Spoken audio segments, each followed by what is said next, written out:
This is an update video on the explosion sound effect in Boom You Win. Back in 2018, I made a video demonstrating the explosion sound effect from the game.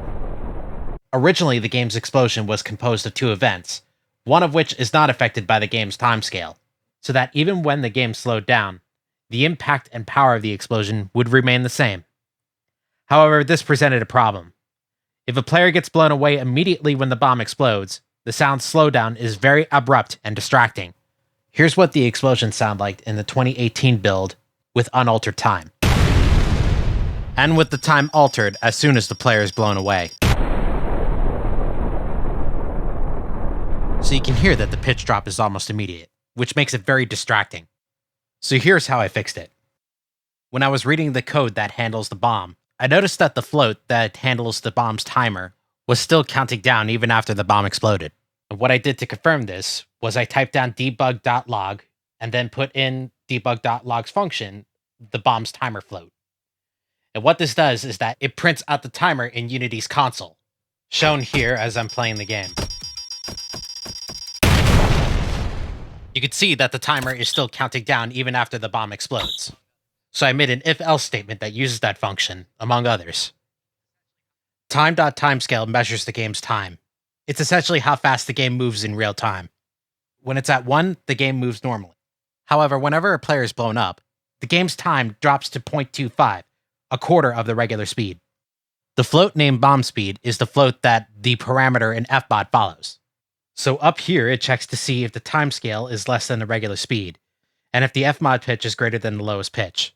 So that way, it stops updating once the FMOD sound reaches its lowest pitch.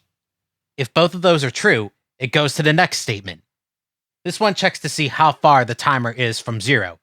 Now, when the timer is at 0, the bomb explodes, but the timer continues to count down until the bomb object is destroyed, which happens approximately 2 seconds after the bomb's explosion finishes. This is where I differentiated the rates of which the pitch of the sound effect drops. Here you'll see the bomb speed is dropped by time.unscaled delta time. It essentially means that the float is dropped by the time between each frame, regardless of what the time.timescale is set.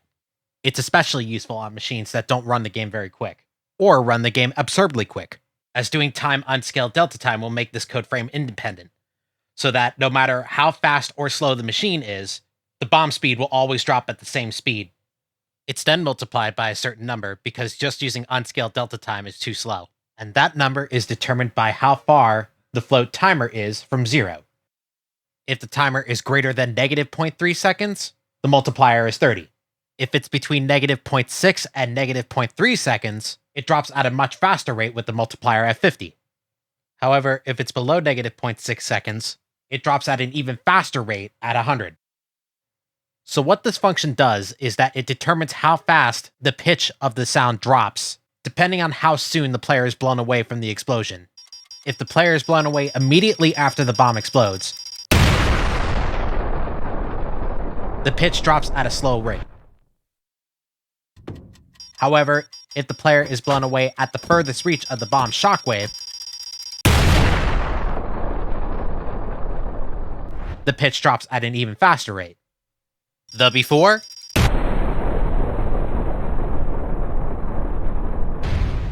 and the after.